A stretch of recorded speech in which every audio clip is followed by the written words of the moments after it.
menduka citakan bagi kita.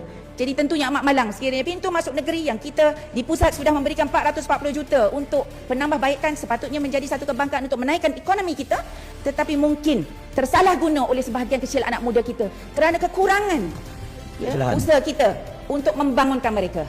Ya, siapa Melo? Ya, okey, silakan Maruf. Yang berhormat Kota Lama, isu anak muda di airport tu, kita orang Kelantan ni tak payah besarkan.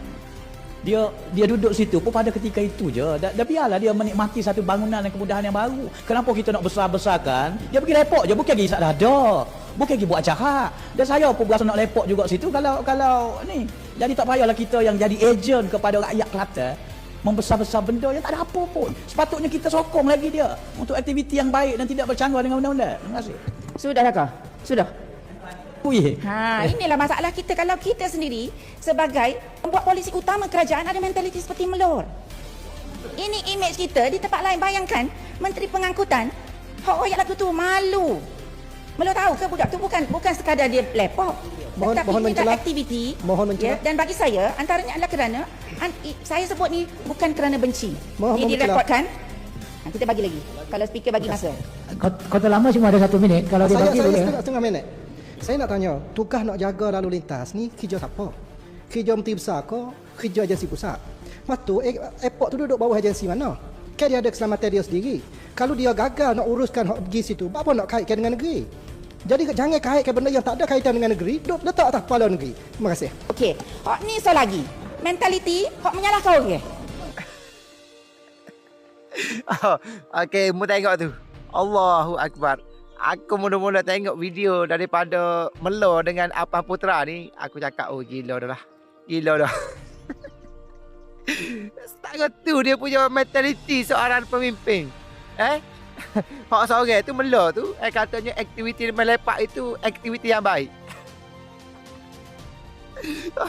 Wei. Oh, dia siap rakyat lagi. Dia sendiri pun nak pergi lepok. Apa punya pemimpin lah. Lepok dekat airport tu, orang mempertikaikan bila mana dia mengganggu lalu lintas. Dia boleh mencemarkan image negeri Kelantan. Pelacur turun situ, tengok Allah. Orang nak lalu pun susah. Bersepo tepi jalan duduk rem motor. Bila mana orang mempertikaikan, bukan sahaja dia lepak, tetapi dia duduk merempik. Bagi pula Apang Putra. Bagi pula Apang Putra. Dia kata, tugas untuk menyelesaikan kalau ada aktiviti rempit apa semua. Bukan tugas Menteri Besar. Kenapa nak salahkan Menteri Besar? Sebab tu aku kata sebelum ini, aku dah pernah buat video. Ramai sangat yang tengok dan komen.